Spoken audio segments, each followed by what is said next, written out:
ce n'est pas déjà fait, prenez un instant pour vous abonner à notre page et n'oubliez pas de cliquer aimer avant la fin de l'enseignement.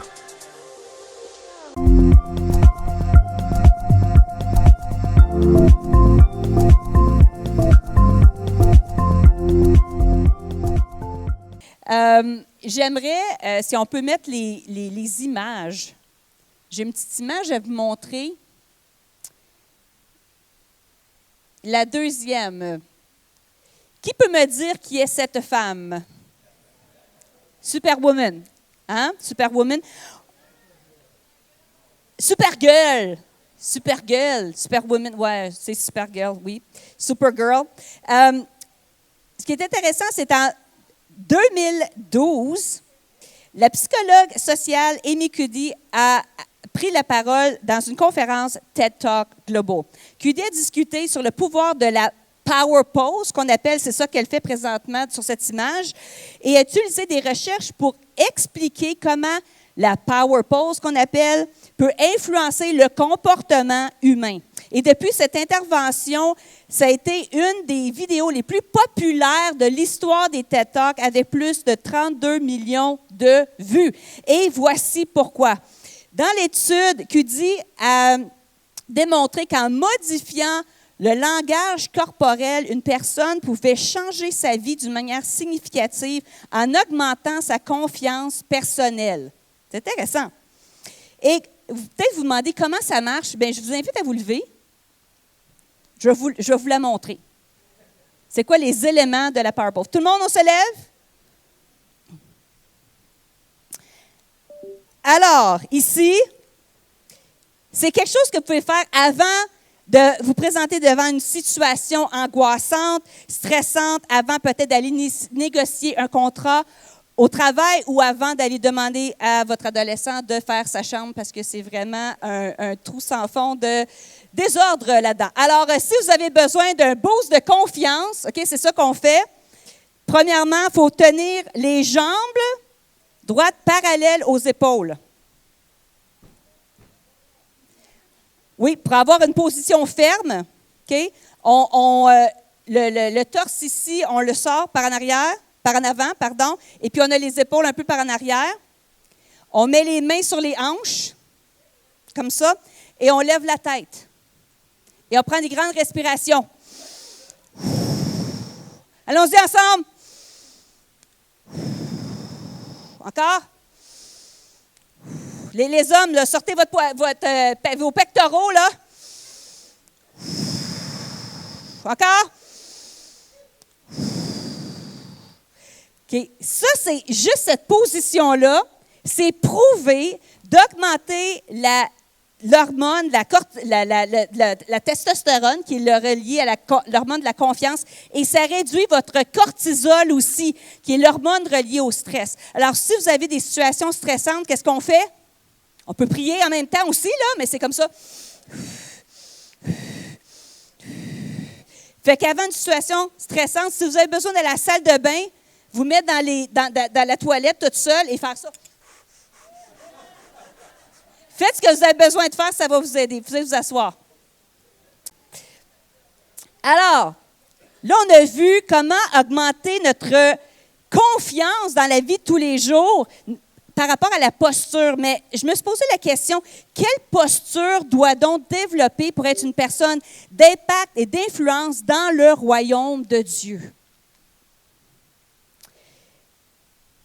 Je fais un suivi, en fait, de la prédication que j'avais faite il y a 2 semaines sur une femme vraiment extraordinaire dans la Bible. C'était une adoratrice inspirante, une sage conseillère, une prophétesse avec une autorité et un discernement exemplaire, une leader politique visionnaire et grandement respectée, une fine stratège militaire, une leader politique incontestée et la seule femme juge de l'Ancien Testament. Est-ce que vous vous en souvenez? On a parlé de Déborah. Mais ce qu'on a fait, on a seulement parlé un petit peu d'introduction avec Déborah, mais on a parlé plus le fait que Barak n'a pas été capable de vivre vraiment son appel et il ne voulait pas y aller sans Déborah parce qu'il dépendait de la relation que Déborah avait avec Dieu.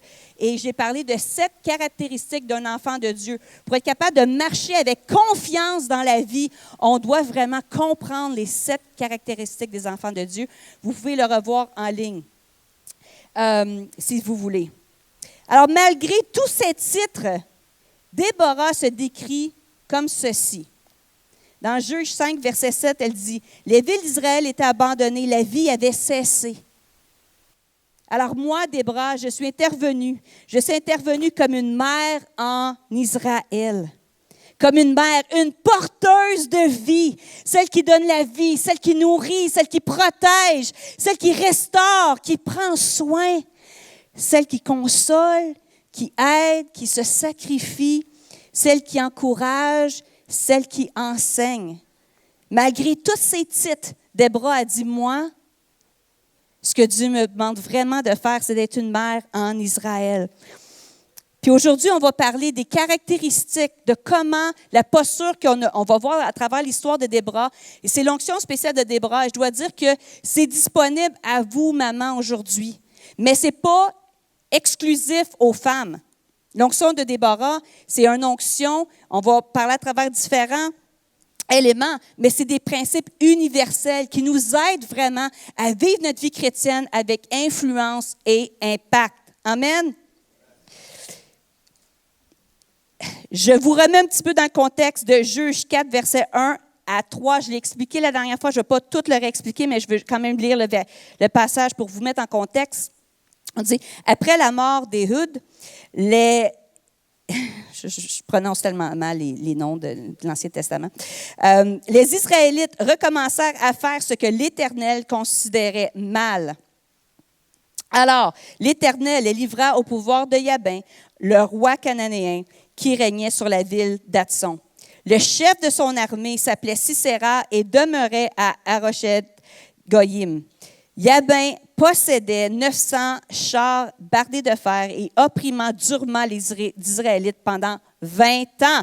Alors, on a parlé comment, il y a 2 semaines, on a parlé comment que le fait que Sisera est un chef d'armée avec un équipement vraiment incroyable, ce qui faisait que les gens autour étaient terrorisés. Si on se rappelle bien, Sisera, c'est un chef d'armée de l'ennemi d'Israël avec 400 000 soldats et vraiment avec des chariots qui écrasaient tout sur leur passage contre le peuple d'Israël qui avait seulement 10 000 soldats.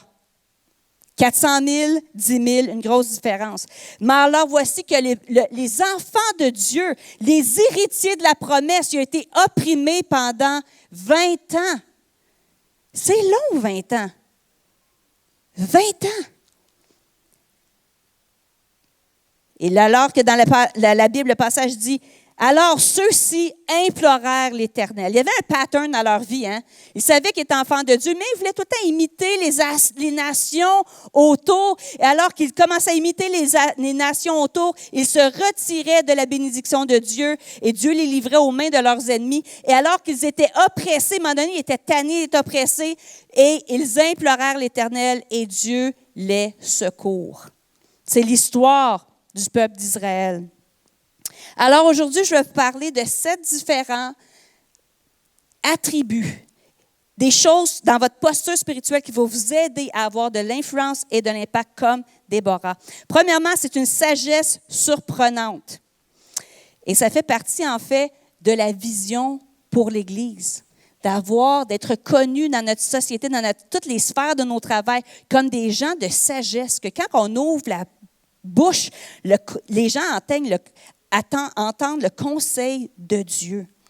Alors, je vais lire dans Juges 4, verset 4-5, qui dit « À cette époque, Déborah, une prophétesse, femme de Lépidoth, administrait la justice en Israël.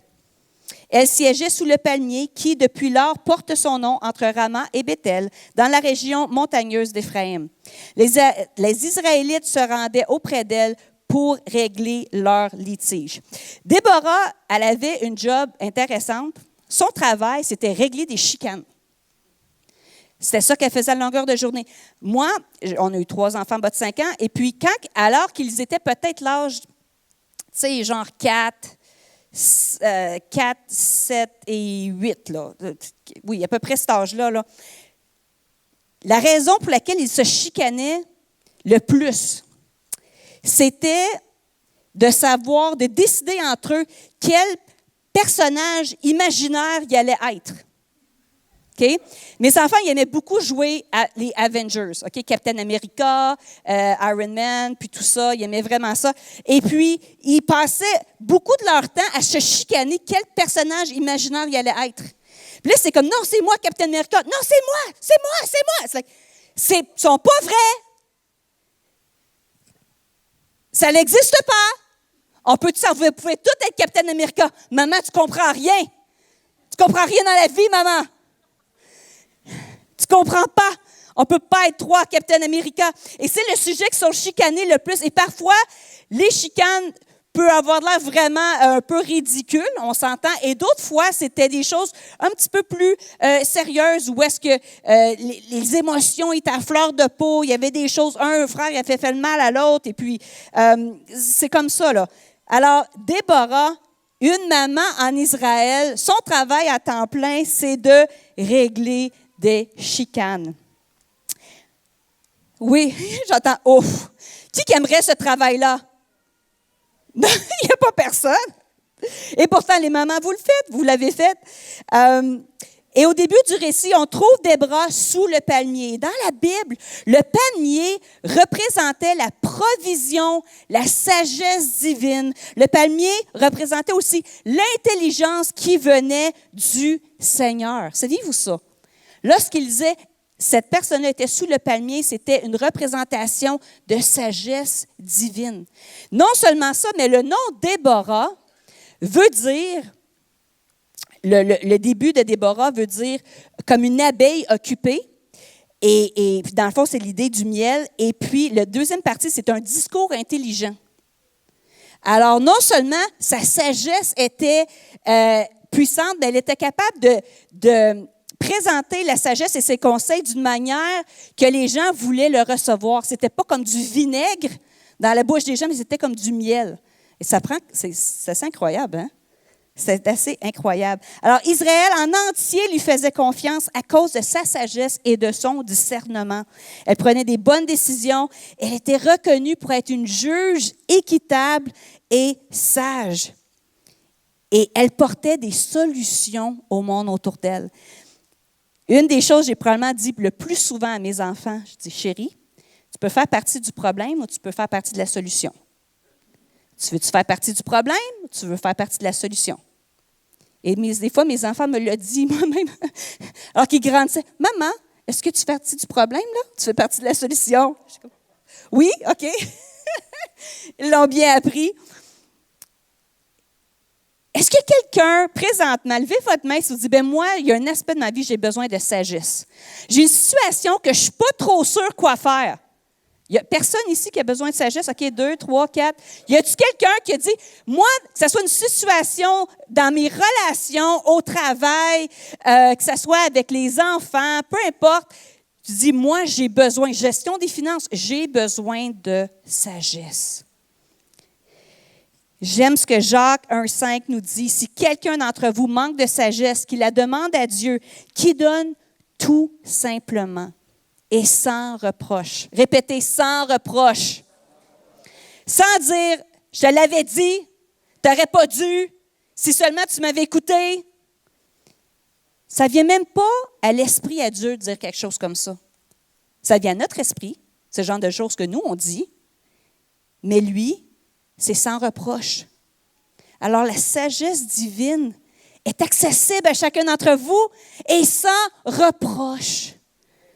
Alors, si vous entendez un « je te l'aurais dit », c'est jamais le Seigneur.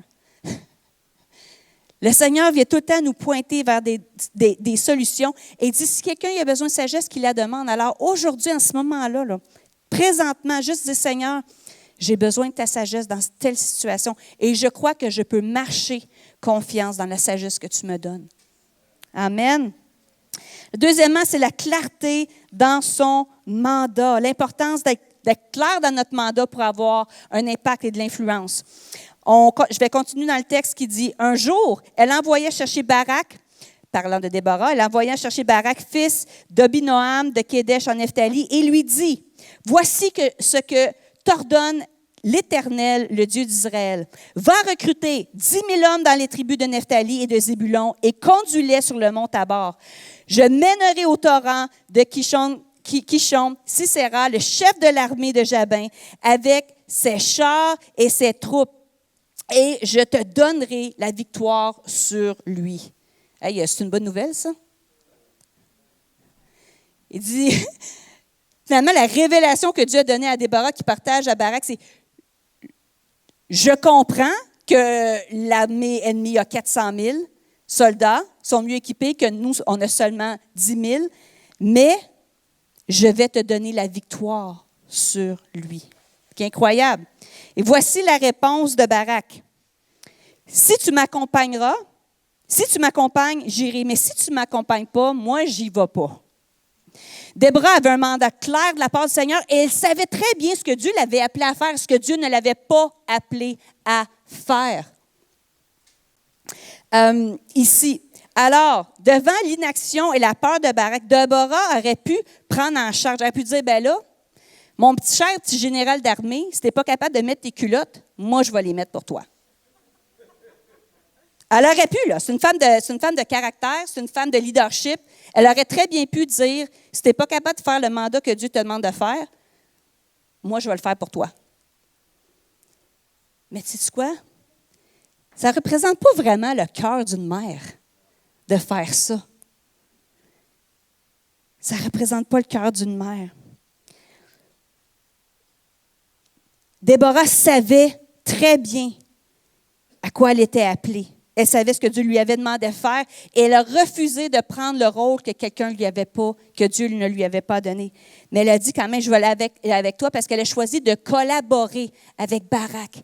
Elle choisit de se mettre en équipe, pas de se mettre en autorité sur lui, mais en disant, OK, je vais y aller avec toi. Mais elle était claire sur son mandat. Elle s'est dit, oui, mais moi, je suis pas une chef, je vais y aller avec toi. Mais mon rôle, c'est vraiment d'être une maman.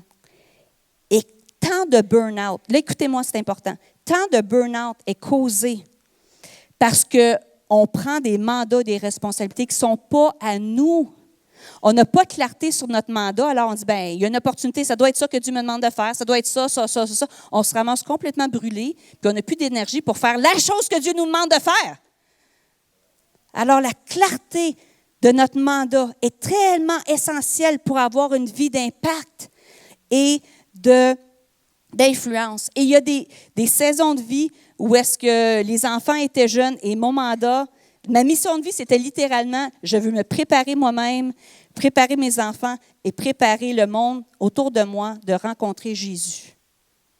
C'était pas là, de voyager le monde et d'élever des femmes comme ce que je fais présentement. C'était, je veux juste me préparer les gens autour de moi et préparer mes enfants à rencontrer Jésus.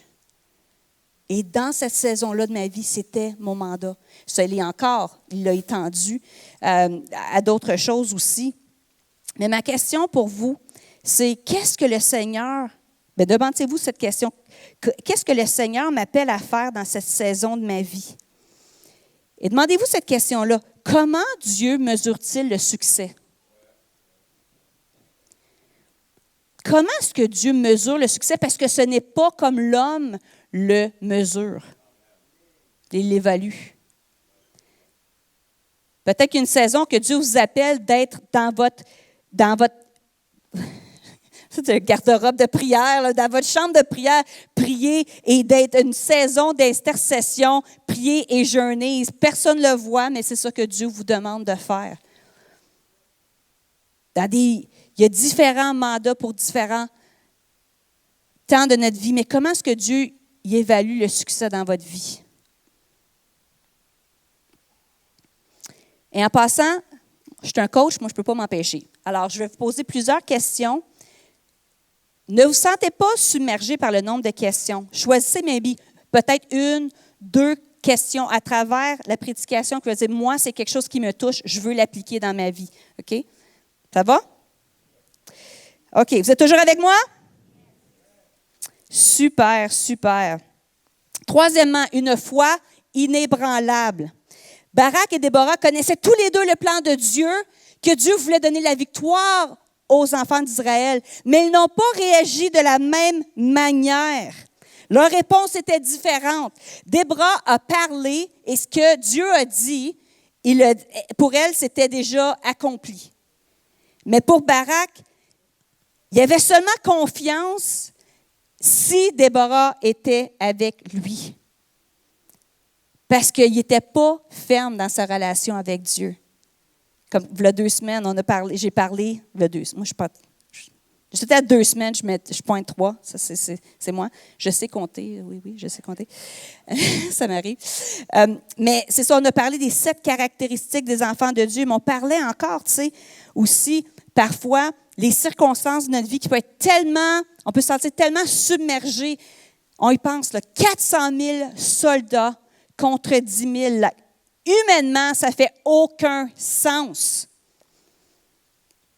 Ça fait penser dans Marc 9, verset 24. C'est un papa qui a un enfant qui est démonisé, qui se fait mal, qui se lance dans le feu. Puis il y a une conversation avec Jésus, puis Jésus il dit, si tu peux le faire. Puis j'ai dit, quoi? Oui, je peux tout faire. Et la réponse du papa, c'est, je crois, mais aide-moi, car je manque de foi. Combien d'entre vous, vous avez certaines situations dans votre vie que tu dis, moi, Seigneur, j'ai de la foi, mais j'ai besoin comme d'un booster de foi, là. J'ai besoin d'une dose de foi qui va m'aider à avancer, même quand toutes les circonstances autour de moi m'écrasent, peut me distraire et quand, dans le fond, toutes les circonstances, c'est le contraire de ce que tu as dit qu'il allait arriver. Avez-vous déjà été dans des situations comme ça? Une foi inébranlable, c'est essentiel pour avoir de l'influence et de l'impact. Mais on sait que notre foi de nous-mêmes, ce ne sera jamais assez. Puis c'est correct. On dit, Seigneur, je viens devant toi. Viens faire grandir ma foi parce que j'en ai besoin. Puis si vous êtes là ce matin, vous êtes en bonne compagnie. C'est correct. Seigneur, viens faire grandir notre foi. Mais c'est important de ne pas rester là. C'est important d'aller chercher cette foi-là, d'aller prendre du temps avec le Seigneur, dire, Seigneur, viens grandir ma foi afin qu'on puisse être des gens d'influence et d'impact. Alors, on a parlé pour avoir une posture d'influence, pour avoir une influence et un impact. On a parlé de sagesse surprenante, de clarté de son mandat, de foi inébranlable et quatrièmement, d'être partenaire avec le ciel. On continue, verset 14. Alors Déborah dit à Barak, en avant, c'est aujourd'hui que l'Éternel te donnera la victoire sur Sisera. Il marche lui-même devant toi. Alors c'est une invitation à être partenaire avec le ciel. On voit que Barak descendit au mont Tabor à tête de 10 000 hommes. 10 000 hommes, 400 000 hommes. Imaginez le niveau de foi que Barak... Moi, je lisais ça, puis au début, j'étais de coudonc, Barak manque bien foi. Puis là, je dis, ouais, je sais pas, moi, avec mes 10 000 personnes contre 400 000, là, moi, je pense que j'aurais eu besoin d'un boost de foi surnaturel. Je continue, verset 15. Alors, l'Éternel mit en déroute Sisera. Ce que ça veut dire, c'est que Dieu a donné à Sisera, le chef de l'armée ennemie, une attaque de panique.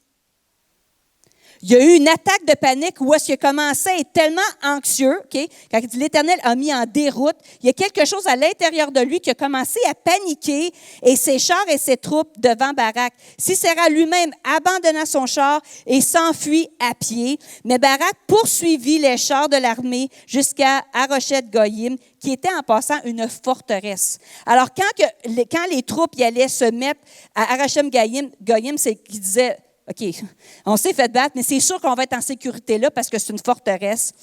Mais voici, et toutes les troupes de Sisera furent massacrées. Pas un homme n'échappa. Pas un homme.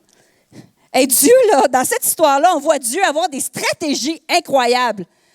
Dieu a mis la peur, on dit la peur de l'Éternel, a mis la peur à l'intérieur des ennemis de Dieu afin qu'ils soient complètement déboussolés et commencer à être tellement en panique qu'ils étaient sans défense devant le peuple de Dieu. Est-ce que vous pensez que Barak avait une idée de ce qui allait se passer? Est-ce que vous pensez qu'il dit « Ah oui, il me semble que c'est quelque chose que j'imagine Sisera dans ma stratégie, le chef de l'armée, un genre de Goliath va avoir une attaque de panique, ils vont commencer à pleurer comme un petit bébé, puis il va vouloir aller se sauver devant nos 10 000 personnes. » Est-ce que vous pensez vraiment que ça faisait partie du plan militaire de Barak? C'est incroyable. On est partenaire avec le ciel. Et dans le chant de Déborah, au chapitre 5, Déborah explique ce qui s'est passé. Verset 20, pardon. Dans le ciel, même les étoiles ont pris part au combat. Du haut de leur orbite, elles combattaient Sisera. Et dans le temps de l'Ancien Testament, c'était très connu que les étoiles, c'était l'équivalent des anges. Alors, même les anges sont venus combattre. Alors, Dieu a envoyé une attaque de panique aux leaders. Il y a des anges du ciel qui sont venus. Tu sais, quand on dit « Si Dieu est pour moi, qui sera contre moi? » Commencez-vous êtes-vous excités de cela? Non, mais je vais te poser encore la question. Êtes-vous excités de ça? C'est incroyable! Dieu met tes ennemis, mais même l'ennemi, et avec 400 000 personnes, ils n'ont aucune chance. Même Barak, avec 10 000 personnes, il est tellement supérieur parce que l'Éternel des armées était avec lui. Et il est avec vous aujourd'hui. Ça dit, les torrents de Kison les ont tous balayés. Le torrent de Kison, celui des temps anciens. Et ce qui est arrivé, c'est qu'il l'a mis même d'une manière stratégique militaire, il l'a mis dans une section où est-ce que c'était au bas d'une colline, que ce soit une colline ou une montagne, là, ça ne le dit pas trop, mais c'est qu'il a commencé à pleuvoir, genre une pluie haïtienne. J'ai jamais connu une pluie haïtienne comme ici, là, à Montréal, jamais comme ça. Quand il pleut en Haïti, là, il pleut, là. Écoute, il pleut, les vents, je suis sûre que c'est ailleurs, partout à travers, même moi, je l'ai expérimenté comme ça. Tout tombe. Et puis, dans le fond, les chars et les chevaux et toutes leurs armes étaient complètement rendus inutiles parce qu'il y avait tellement de boue et de la glaise, de l'argile. Il y avait tellement de boue dans le sol que tout ce qui était venu pour combattre l'ennemi jouait contre eux. Tout ce qui pensait avoir un avantage les ralentissait. Ça, c'est quelque chose que seulement Dieu peut faire, frères et sœurs. Comment pouvez-vous vous associer avec le ciel dans votre bataille? Dans la bataille spirituelle. Comprenez, rappelez-vous que l'Éternel des armées marche avec vous comme un héros qui sauve. Amen. Vous n'êtes jamais seul. Il est avec vous comme un héros qui sauve. Et certains d'entre vous, vous priez pour vos enfants, ça fait longtemps. L'Éternel est avec vous comme un héros qui sauve. Amen. Une perspective. Cinquièmement, une perspective spirituelle. Pour avoir une influence et un impact, d'avoir une perspective spirituelle, c'est tellement, tellement important. Là, je vous ramène à l'endroit où est-ce que Barak a entendu la parole. Voici ce que Barak dit. Il dit, Déborah. Sois, répondit-elle, j'irai avec toi, mais sache que ce n'est pas toi que reviendra l'honneur de l'expédition que tu vas entreprendre, mais c'est entre les mains d'une femme que l'Éternel livrera Sisera. Ça, c'est quelque chose qu'on ne lit pas souvent dans la Bible. Je vais le relire parce qu'il y a genre une personne qui a dit un « wouh » là. OK, merci Nat. Car c'est entre les mains d'une femme que l'Éternel livrera Sisera. qui était tellement là, dans la Bible, là, ça n'existait pas dans ce temps-là. C'était impossible. Et je sais que on a une tendance de voir ça puis d'être comme de devenir super féministe et de dire ah oui, les femmes sont aussi bonnes que les hommes. Ah, c'est merveilleux, merci la Bible. Mais c'est pas vraiment ça que Déborah a dit. En fait, ce qu'elle dit, c'est qu'elle n'essaye pas par ses paroles de diminuer Barak. Elle n'essaie pas de dire si tu n'es pas capable de faire ta job, moi je vais la faire. C'est pas ça qu'elle dit. Elle ne dit pas que l'ennemi va être livré dans ses mains à elle. Elle ne se fait pas le héros, la héroïne de l'histoire, mais elle dit que Barak et toute son armée va descendre sous la main, va mourir sous la main d'une femme. Elle ne se dit pas elle-même, elle ne dit pas elle ne dit pas moi, Déborah. Je vais lire au verset 17. Sisera s'enfuit. Et si vous n'avez jamais lu cette histoire-là de la Bible, je vous garantis que vous allez vouloir le relire parce que c'est la Bible. C'est fascinant, c'est rempli d'aventures et parfois, on peut être choqué par ce qu'on trouve. Je vais continuer du verset 17 au verset 22. Sisera s'enfuit à pied jusqu'à la tente de Jaël, la femme d'Héber, le Cananéen, qui était en passant parenté avec le beau-père de Moïse, car la paix avait été conclue entre le roi Jabin, qui était le roi ennemi, et la famille d'Héber. Jaël sortit à la rencontre de Sisera et lui dit « Entre, mon Seigneur, retire-toi chez moi, tu n'as rien à craindre ici. » Il la suivit donc dans sa tente et elle le couvrit d'une couverture. « Donne-moi, s'il te plaît, un peu d'eau à boire, dit-il, car j'ai soif. » Il venait de se battre à la guerre. Hein?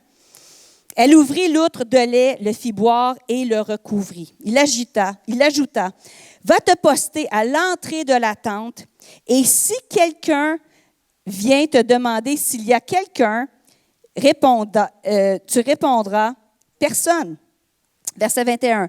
Puis il s'entr'orbit profondément car il était épuisé. Alors Jaël saisit un piquet de tente, prit le marteau, se glissa doucement près de lui et enfonça le piquet dans la tempe. Ouh! Et le piquet lui traversa la tête et se planta dans le sol. Alors voilà que Sisera va se sauver chez une femme qui s'appelle Jaël. Elle dit, viens, tu peux venir dans la maison. Il se couche, il est fatigué. Des piquets de tente, on sentait, c'est pas des piquets de tente comme ça, là. Les piquets de tente, dans ce temps-là, c'était comme gros comme ça, parce que ça l'a passé à travers son cerveau. Puis la Bible dit aussi que ça s'est pris dans le sol. Puis j'aime comment la Bible va être sûre qu'il n'y ait aucune incompréhension, et dit, et il se planta le piquet dans le sol, si bien qu'il mourut. Comme s'il y avait un moyen de survivre à ça, tu sais. T'as un piquet là. Non, mais imaginez-vous, là, c'est incroyable. Sur les entrefaits survint Barak, toujours à la poursuite de Sisera, et Jaël sortit de sa rencontre et lui dit, « Viens, je te montrerai l'homme que tu cherches. » Il la suivit et vit Sisera mort, étendu sur le sol, la tempe transpercée d'un piquet. Alors, c'était vraiment Déborah, elle a eu une perspective spirituelle parce que lorsqu'elle a déclaré c'est dans les mains d'une femme, elle ne parlait pas d'elle-même. Elle parlait, elle prophétisait que ce serait dans les mains de Jaël. Qui est vraiment incroyable. Vous soyez dans la vie, on a besoin de comprendre les perspectives spirituelles. Je vais vous adresser à vous, maman, dans la salle. Ça s'applique à chacun d'entre nous, mais il y a quelque chose, quand on est maman, je me souviens d'une époque dans ma vie, les enfants étaient jeunes, puis je me disais, est-ce que je fais d'autres choses que changer des couches, nettoyer du vomi, puis nettoyer ma maison? Il me semble que c'est la seule affaire que je faisais, puis ça semblait comme si ma vie, elle venait de nulle part. Là. Moi, super visionnaire, avec plein d'énergie, plein de projets. Là, je faisais juste torcher, on dirait, à longueur de journée. Puis j'étais comme, Seigneur, il me semble que tu m'as créé pour plus que ça. Tu sais? Et puis, c'est à ce moment-là que le Seigneur m'a donné vraiment l'image de 2 histoires. Il y avait l'histoire de ma vie qui changeait des couches, qui faisait du ménage, qui disciplinait les enfants. Pascal, dans ce temps-là, faisait sa maîtrise. Il était parti 2 jours par semaine. Je travaillais. Écoutez, là, tu sais, c'était là. Puis pas de famille, on est à Vancouver. 0 famille pour nous aider, nous donner un repos. Là. C'était nous, tout le temps, tout le temps. Et puis, c'était, en anglais, on dit le grind of life. La routine qui est parfois ardue là, d'être maman. Des fois, on dit « j'arrête pas ». Je me sens comme sous l'eau, puis je respire à travers une paille. Là, c'est comme un mode de survie un peu. Et puis à ce moment-là, le Seigneur m'a montré aussi qu'il savait cette histoire-là, qui est notre réalité, mais qu'il y avait une perspective spirituelle. Qu'alors que je prenais soin de mes enfants, j'étais en train de montrer à ma fille comment être une bonne maman. J'étais en train de montrer à mes garçons comment bien s'occuper d'une femme, alors que je leur montrais comment traiter leur sœur. J'ai enseigné à mes garçons l'importance d'être affectueux. Mes gars, aujourd'hui, ils me donnent encore des caresses. C'est le fun. Ils sont affectueux parce que j'ai pris énormément de temps à le faire. Mais quand j'étais dedans, je ne le voyais pas, ça. Je ne le voyais pas. C'était juste comme, je suis tannée, il me semble que c'est la même chose. Toujours, je veux vous encourager. Peu importe la saison de votre maternité que vous êtes maintenant. Ou si vous n'avez pas encore d'enfants, scellez ça dans vos pensées. Parce qu'un jour, vous allez sentir, il me semble que je suis tannée de changer des couches puis de torcher. Vous allez vous sentir comme ça. Mais la perspective spirituelle, c'est que Dieu est en train d'écrire son histoire. Alors que j'étais enceinte d'Emmanuel, il faisait chaud. Je faisais chaud là, le mois d'août, puis dernière semaine de grossesse. Là, j'étais tannée. Là. J'étais couchée sur le divan, puis Samira est venue se coucher sur moi, qu'une patate. Là. Puis je parlais en langue, puis ma fille, c'est à ce moment-là qu'elle était baptisée du Saint-Esprit. Sur moi, alors que je parlais en langue. Puis elle était couchée pour entendre le battement de cœur d'Emmanuel qui n'était pas encore né. C'est précieux ces moments-là, frères et sœurs. Je vous encourage dans votre vie quotidienne, là. Hommes, femmes, tout le monde ici, prenez conscience de l'histoire que Dieu est en train d'écrire à travers votre vie. À travers vos relations, à travers vos connexions, c'est précieux. Il faut avoir une perspective surnaturelle du travail qu'il est en train de faire, comment il nous prépare. Même quand j'étais là, quasiment 6 mois assis avec ma rotule, le Seigneur il a fait des choses dans ma vie. On comprend des fois dans des moments difficiles qu'on dit « pourquoi je suis là? Je ne comprends pas. » Une perspective spirituelle, c'est ça qui nous permet d'avoir une influence et un impact. Parce qu'alors que tout le monde, on est pris dans les réalités des fois qui nous fâchent ou qui trouvent injustes, dit Seigneur, mes yeux sont sur toi et à travers tout ça, à travers ce désordre-là, tu es en train d'écrire mon histoire. Puis je sais que tu veux mon bien, puis tu m'aimes. Puis tu es un héros avec moi, tu te manifestes dans ma vie comme un héros qui sauve, qui écrit une histoire, qui a un héritage spirituel qui va être traversé de plusieurs générations. Alors ma question pour vous, c'est quelle est la perspective de Dieu face aux circonstances de ma vie présente? Numéro 6. Inspire le courage et élève les autres. Ça, c'est vraiment une caractéristique de quelqu'un avec l'influence et de l'impact. Verset 14, Déborah dit à Barak, « En avant, c'est aujourd'hui que l'Éternel te donnera la victoire sur Sisera. Il marchera lui-même devant toi. » Wow! Elle apportait la vie. Savez-vous que le mot « encouragement » vient du mot « courage ». Ça fait du sens, ça? On n'y pense juste pas comme ça. Encouragement vient du mot courage. Alors, d'encourager quelqu'un, c'est comme de donner une injection de courage à quelqu'un. Une infusion de courage à quelqu'un. Alors, quand on dit, ah, moi, j'ai le ton d'encourager, ben, tu sais, ça fait pas une différence. Non, non, non, non. Quand que vous avez quelqu'un à cœur, je vous encourage à être prompt à encourager. Souvent, moi, je prends mon téléphone, je suis à l'épicerie. Ça me met souvent à l'épicerie. Je vais envoyer un vocal, un message vocal, une prière, une pensée pour quelqu'un. Parce que je veux être une personne d'encouragement. C'est facile de critiquer.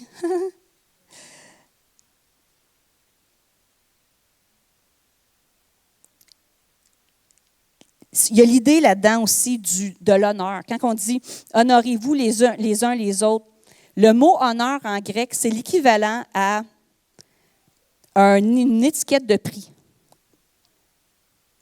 C'est équivalent à une étiquette de prix. Alors, si vous allez dans un magasin, mesdames, et vous voyez une belle robe, vous allez voir « oh, je me demande combien je serais prête à payer pour cette robe-là. » Ou « messieurs, un ordinateur. » Ou « mesdames, un ordinateur aussi. » là. Vous comprenez le concept. Ça pourrait être un auto, peu importe. Là. Mais si vous voyez une robe, je peux voir une robe et dans la vitrine et je vais aller, OK, je dis, wow, elle est vraiment belle. Mais je vais aller la voir, puis si elle est 1500 $, je vais dire, ouh, je ne suis pas prête à payer ce prix-là. Mais l'honneur, c'est le prix, la valeur qu'on donne aux autres personnes. Alors, soyons des personnes qui donnent honneur, qui honorent les uns les autres. Et Déborah l'a fait très bien dans son chant. Dans son chant, Juge 5, versets 6, 24 et 27. Elle dit, c'est drôle parce que, écoutez là, c'est puissant. Elle dit, au temps de Yaël. Au temps de Yaël. Elle commence, pas commence, mais ça fait partie de son cantique. Elle ne dit pas au temps de Déborah. Et pourtant, c'est elle qui a fait la majorité du travail, on s'entend, non? Mais elle dit « au temps de Yaël ». Elle continue « que Yaël soit bénie entre toutes les femmes ». Yaël, la femme de Héber, le Kénéen. Oui, qu'elle soit bénie entre toutes les femmes qui vivent sous la tente. Sisera demanda de l'eau, elle lui a donné du lait. Dans la coupe d'honneur, elle a offert du lait caillé. C'était très bon dans ce temps-là, en passant. Et puis, elle a saisi un piquet à sa main. C'est comme, là, je vois ma fille en train de pratiquer son Shakespeare. Là. Elle a pris un piquet à sa main, pris de sa droite le marteau d'ouvrier pour frapper Sisera, pour lui percer la tête. Il lui a brisé et transpercé la tempe. À ses pieds, il s'affaisse. Il s'écroule. Il succombe. Et ses pieds... il s'affaisse, oui, il s'écroule, et à l'endroit où il s'est écroulé, j'y l'a inanimé. Ça, c'est le chant. Dans tout son chant, il y a une bonne partie que c'est pour Jaël. Quand même incroyable. Puis c'était pas nécessairement une femme du peuple de Dieu, là. On comprend? Mais Déborah, c'est une femme qui voyait le bien dans les autres. Elle affirmait. Ma question aujourd'hui, c'est qui Dieu a mis sur votre chemin que vous pouvez infuser du courage aujourd'hui? Un mot d'encouragement, un vocal, un petit mot que vous pouvez encourager cette personne-là parce que ça peut être ce qui va la soutenir dans son cheminement. Et dernièrement, je finis avec ça, je vais inviter les musiciens à venir. Une personne avec influence et impact, c'est des guerriers et des guerrières d'adoration. L'adoration va libérer le guerrier et la guerrière en toi. L'adoration va détruire tes peurs et t'amener à totalement dépendre de Dieu. L'adoration te donne l'audace nécessaire pour partir au combat.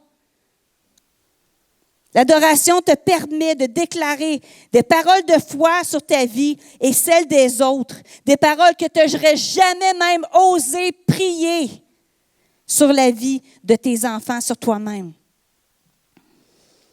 Quelle initiative peux-tu prendre ce matin pour devenir un guerrier et une guerrière d'adoration? C'est tellement, tellement important. Je vous invite cette semaine à écrire des déclarations sur vos familles. Des paroles de vie, des paroles d'encouragement.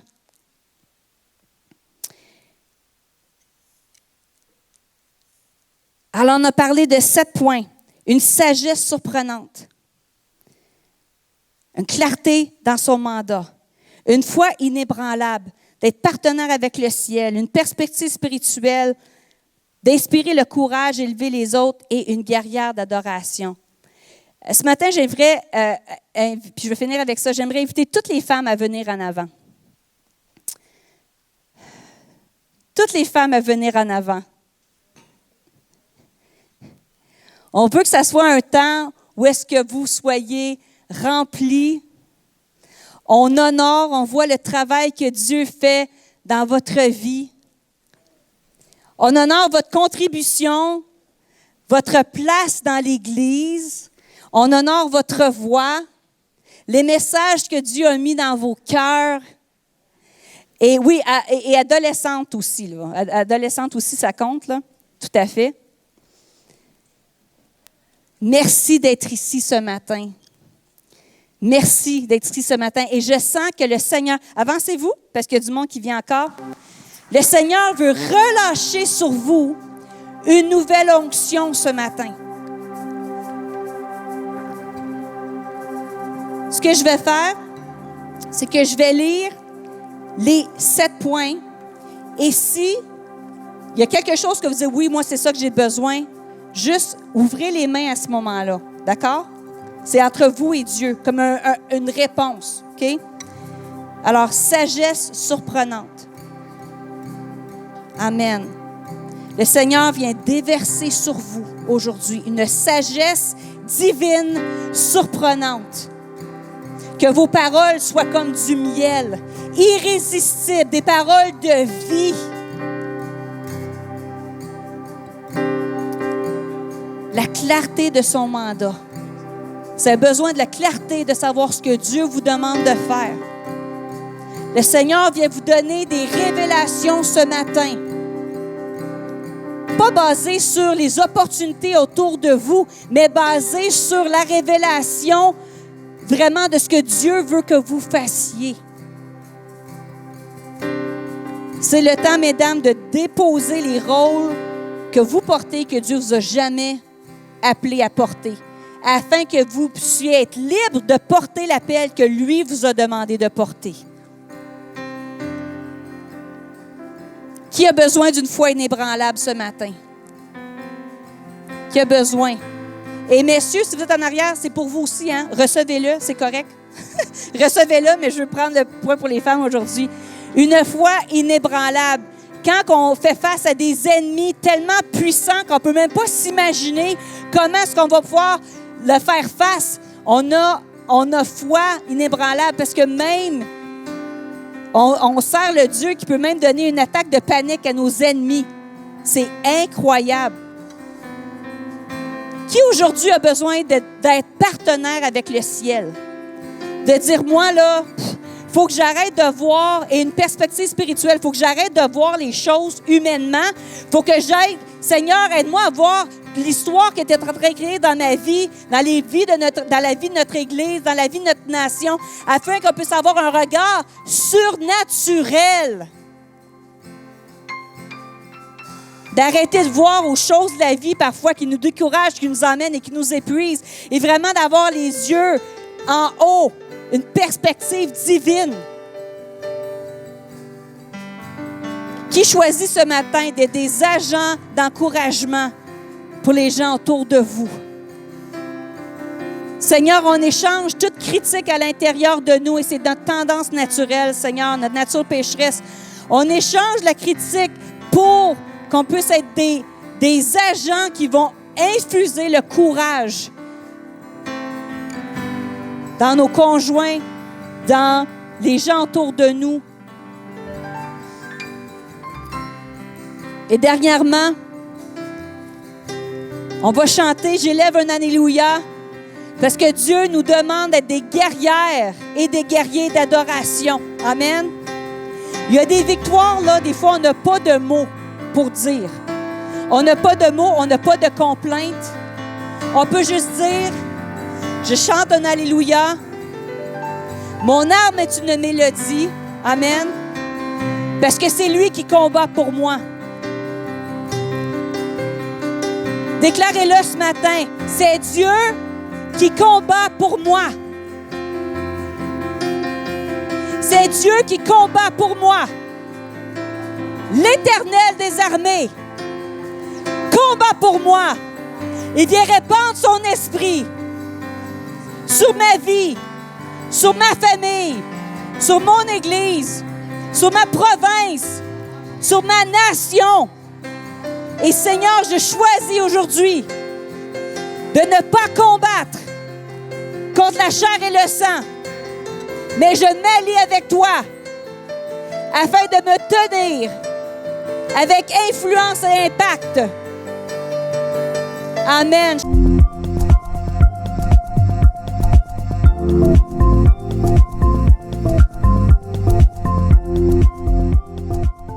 Si ce n'est pas déjà fait, prenez un instant pour vous abonner à notre page et n'oubliez pas de cliquer aimer avant la fin de l'enseignement.